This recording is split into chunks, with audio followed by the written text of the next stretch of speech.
Salut à toutes et salut à tous et bienvenue dans cette nouvelle vidéo sur la chaîne C'est mon avis.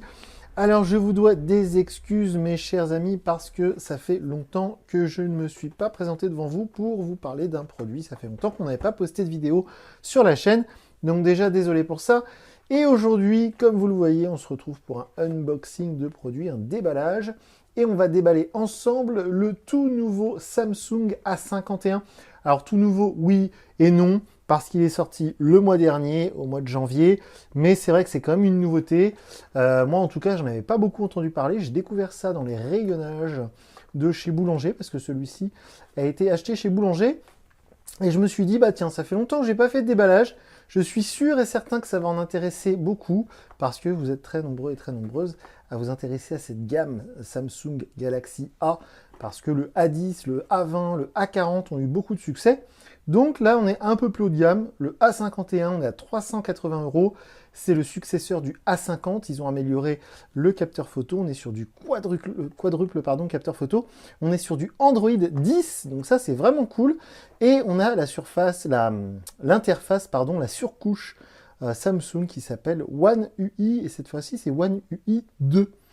Donc on va s'intéresser tout de suite au déballage de ce Samsung qui m'a l'air bien sympathique. Alors, je sors le supercutter, on coupe le sel. Alors ça, ce que j'aime bien chez Samsung, il y a plein de trucs que j'aime pas, hein, mais il y a un truc que j'aime bien, c'est ce seau, comme on appelle ça. Donc là, je viens de le couper, et ce que j'aime bien, c'est Do Not Accept if Seal is Broken. Ça, c'est pas le cas chez tous les constructeurs. C'est vrai que parfois, maintenant, les boîtes, elles sont directement ouvertes, et ça a le don de vraiment m'agacer, m'énerver. Et un truc qui m'agace encore plus, mais ça peut-être un jour je vous en ferai une vidéo, c'est les boutiques du genre Welcome, Telencom, Phone House et compagnie. Parce que dans ces boutiques-là, ils ont la mauvaise habitude, les vendeurs carrément, ils déballent votre téléphone tout neuf, ils le sortent du plastique, ils mettent la carte SIM, ils l'allument, machin bidule, sans rien vous demander. Ça, je trouve ça absolument intolérable. Donc, j'ai déjà ouvert la boîte, mais je vais la refermer parce que j'ai oublié de faire un truc. Vous voyez, ça fait tellement longtemps que j'ai pas fait de déballage. J'ai oublié de faire un tour du propriétaire. La boîte est vraiment très classique. Je dirais qu'elle est presque décevante pour un produit à 380 €. Quand la vendeuse m'a tendu la boîte, franchement, je crois qu'elle s'était trompée et qu'elle m'avait sorti la boîte du A10 parce que c'est la même boîte. C'est une boîte vraiment avec du carton très très mince. Ouais, il y a un peu de vernis sélectif sur la photo, même pas. Ah si, un petit peu, ouais, un petit peu, ouais. Ouais, non, franchement, c'est pas terrible. Là, on voit donc, c'est le Prism Crush White, c'est la version blanche que j'ai pris en 128 Go de stockage, 4 Go de mémoire vive. Donc la boîte, vraiment, elle est toute bête, toute bête. C'est un peu dommage. Alors, on ouvre le produit. On voit dedans, comme d'habitude chez Samsung, il y a une petite cachette secrète. Voilà. Donc dans cette petite pochette, on va avoir la petite pin pour sortir le tiroir SIM. Alors je vous mets la fiche technique du A51, le lien vers la fiche sur GSM Arena. Donc je vous laisserai aller voir pour le processeur, machin, bidule. Mais en gros, on est donc, comme je vous disais, sur 128 Go de stockage, sur 4 Go de mémoire vive. On a un lecteur d'empreintes à travers l'écran. Et comme d'habitude, je le précise pour celles et ceux qui tombent sur notre vidéo par hasard et qui ne connaissent pas notre principe, notre chaîne, bien comme d'habitude, après le déballage de ce téléphone, je vais mettre ma carte SIM dedans. Je vais m'en servir pendant une grosse semaine, peut-être même 2 ou 3 semaines pour ce modèle-là, parce que c'est quand même un modèle à 380 €. Donc je vais le tester à fond, je vais prendre plein de photos, plein de vidéos, je vais faire plein de choses avec, et je viendrai vous dire en vidéo ce que j'en ai pensé, bien évidemment. Dans la petite pochette, la petite boîte, voilà, on n'est pas chez Xiaomi, on n'est pas chez Huawei ni chez Honor, il n'y a pas de coque offerte. On a juste les petites notices qui servent à rien. On va enlever le téléphone. Oh, c'est très joli l'arrière, là, j'avais pas vu ça sur les photos, il y a une espèce de triangle qui est dessiné. On va s'y intéresser juste après. C'était une énorme pavé. Alors, les moqueurs, les mauvaises langues, les trolls diront que ça ressemble à une plaque de cuisson à induction. J'ai vu ça sur Internet. Bon, on va s'y intéresser tout de suite après. Donc, le contenu de la boîte, on a l'adaptateur secteur. Alors, ce téléphone, vous verrez sur la fiche technique, il est compatible charge rapide, 18 watts, je crois, pour les experts de la charge rapide. Et ce chargeur, en l'occurrence, output, ouais, il fait charge rapide, vous voyez, parce qu'il y a 9 volts et il y a 5 volts. Donc 5 volts 2 ampères et 9 volts 1 ampère,67.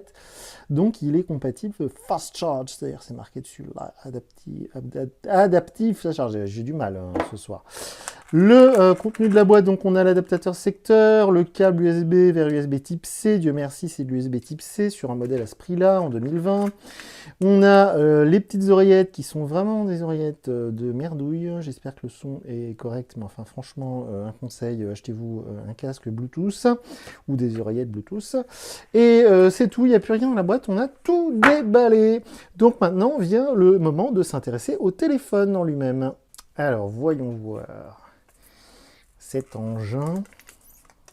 Alors c'est vrai que pendant longtemps sur la chaîne, si vous remontez au début de la chaîne, de notre chaîne YouTube, qui a donc été créée en 2017, hop, eh bien c'est vrai que j'ai quand même boudé pas mal les Samsung, parce que il y a 3 ans, les Samsung, on rappelle que c'était le tout début de la gamme A, donc le A3 par exemple, j'avais testé le A3 2017, je crois, qui était une catastrophe, et c'est vrai que les Samsung, bon j'étais vraiment échaudé comme on dit, j'avais eu le Note 8 il y a quelques temps, quelques années maintenant, que j'avais pas mal apprécié, mais leur interface TouchWiz, qui est devenue One UI, c'était vraiment une catastrophe. Et donc là, c'est quand même vachement mieux ces derniers temps. Et en plus, je trouve qu'ils ont fait des efforts sur les prix. Et sur le design aussi, la preuve en est avec ce A51, je vais enlever cette étiquette immonde, parce que là, le design est franchement sympa. Alors en noir, il est vraiment tristoun, je voulais le prendre en bleu, mais on le trouve nulle part, fallait le commander et tout, attendre. Donc j'ai pris le blanc, et franchement, c'est très très sympa. Alors de toute façon, vous allez tous mettre une coque là-dessus, donc je pense que on ne verra jamais ces magnifiques reflets sur lesquels Samsung a travaillé, j'imagine, pendant des mois. Il y a un petit peu de colle. C'est très très joli. Comme d'habitude, comme la dernière fois, j'avais envie de dire, sur le Samsung, je crois que c'était le A20e ou le A40, j'avais eu ça aussi, les petits autocollants tout autour. On va enlever ça tout de suite. C'est une drôle d'idée de faire ça à chaque fois. Il n'y a que eux qui font ça en fait. Il n'y a pas de protection sur l'écran, non. Alors, le tour du propriétaire, il y a encore un plastique en dessous, on va l'enlever vite fait. J'arrive pas, où est-ce qu'il est? J'arrive pas à le choper. Il est où ce plastique? Bon, tant pis, hein. Je l'enlèverai. Ah, bah c'est pas vrai ça. Ça y est, je l'ai. Voilà. Alors, on fait le tour du propriétaire. Donc, derrière, comme on disait, on a l'énorme pavé avec les 4 capteurs photo. On a un ultra grand angle, on a du téléphoto, je crois, si je dis pas de bêtises. On a du 48 mégapixels, si je dis pas de conneries, excusez-moi pour le terme. Je vous encourage à aller voir, hein, si vous voulez vraiment être sûr de votre coup, la fiche technique GSM Arena. On n'est pas du tout sponsorisé par GSM Arena, mais j'adore ce site. Et donc alors en dessous, on a la prise USB type C, le haut-parleur, le micro, la prise jack 2,5. Donc ça, c'est vraiment hallucinant qu'on ait encore des prises jack sur des téléphones en 2020. Un petit tiroir SIM juste ici, évidemment c'est du double SIM, hein, pas besoin de le préciser.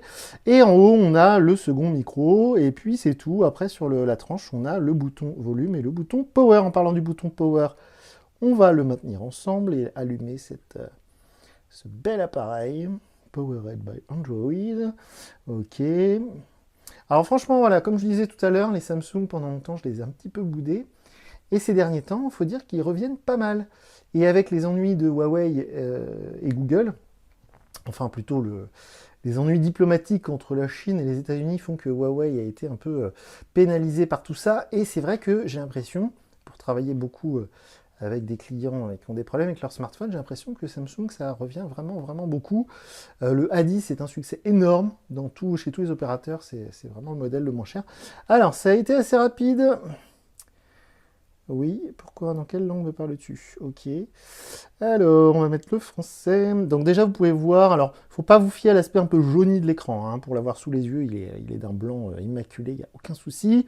Au niveau des bordures, elles sont un petit peu épaisses, mais franchement, ça va. Et puis, on a le petit trou. Moi, j'aime beaucoup ce petit trou au milieu, comme sur les grands modèles Samsung, les modèles plus haut de gamme. Français de France, voilà, suivant.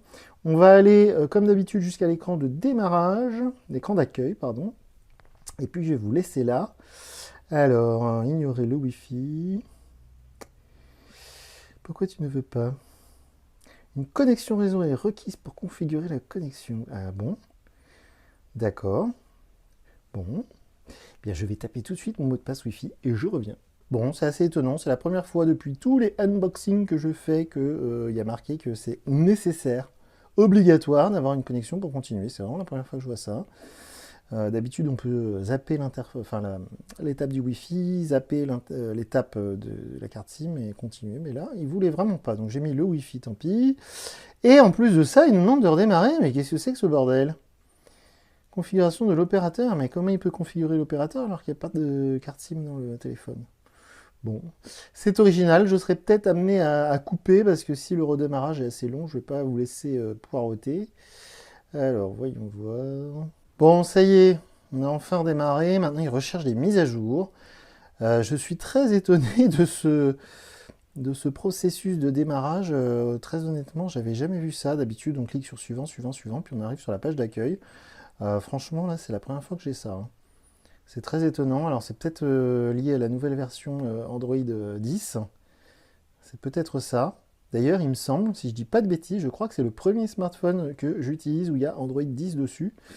Je crois qu'Android 10 s'appelle Q, si je dis pas de bêtises. Donc c'est MNOPQ, ouais c'est ça, la dernière version, donc c'est Q, Q en français. Recherche de mise à jour, c'est pareil, j'espère que ça va pas durer des plombs, hein, parce qu'on va pas rester là des heures. Alors, voyons voir, ça tourne, ça tourne. Installation des mises à jour, oui, donc visiblement... Alors heureusement, on est fibré ici, hein, parce que du coup, il a pris le Wi-Fi, puis je crois qu'il télécharge ses mises à jour. C'est très très étonnant, parce que le mec qui déballe son téléphone dans sa bagnole, parce qu'il est en panne de téléphone, il a acheté un A51 très très vite, parce que c'est le seul modèle qui était dispo dans le magasin, il met sa carte SIM, et vite, vite, vite, il veut s'en servir, et bah heureusement qu'il n'est pas en train de mourir. Alors, copier vos applications, vos données, non, on s'en fout. Alors, un instant, oui, de toute façon, depuis tout à l'heure, on fait que ça. Vérification des informations. Ok, ça tourne, ça on le fera plus tard. Ça on le fera plus tard. Ok, allez, ok, suivant, plus, d'accord, accepté. Ça, pareil, je le ferai plus tard, donc comme je vous ai dit... Ah, je bafouille aujourd'hui, pardon. Comme je vous ai dit tout à l'heure, il est possible de déverrouiller ce téléphone, un Samsung A51, en posant son doigt parce qu'il y a un lecteur d'empreintes caché sous l'écran. Et évidemment, il y a la reconnaissance faciale. Et puis, il y a toutes ces histoires de code et de mots de passe. On va faire ignorer quand même. Voilà, je le ferai plus tard. Finalisation du processus. On va enfin arriver sur la page d'accueil de One UI 2. Mes chers amis, One UI 2 avec Android 10. Est-ce que c'est précisé sur la boîte que c'est Android 10? Non, même pas. Nulle part. Alors, finalisation du processus. J'espère que ça va être rapide. Vous vérifierez par vous-même, mais je crois qu'on est sur du processeur Exynos, donc un processeur made in Samsung. Toujours sous licence ARM évidemment, pour les plus technophiles d'entre vous. Ça tourne, ça tourne. Alors, un petit détail pendant que ça continue de charger, une petite anecdote. Donc, il y a ce nouveau A51, il va y avoir aussi un M31, apparemment. En tout cas, dans l'entrée de gamme aussi, chez Samsung, il va y avoir des nouveautés au printemps. Donc, tous les nouveaux modèles, si j'ai bien compris, vont finir par 1, pour se distinguer des modèles sortis en 2019. Et j'ai vu aussi qu'au-dessus du A51, on a un Note 10 Lite, qui m'intéresse beaucoup, mais qui coûte très cher. Donc, je ne sais pas si je testerai le Note 10 Lite. Ignorer, ignorer, terminé. Attention, attention, on va enfin arriver sur la page d'accueil. Eh ben non, toujours pas. Ignorer. Oui, ça y est, on y est enfin sur la page d'accueil de One UI 2. Ça y est. Ça y est, ça y est. Donc, comme je vous disais, je vais mettre ma carte SIM. Je vais utiliser ce très sympathique Samsung A51 pendant quelques jours, voire quelques semaines, et je viendrai vous dire en vidéo sur la chaîne ce que j'en ai pensé. Allez, je vous dis à bientôt sur la chaîne. Salut!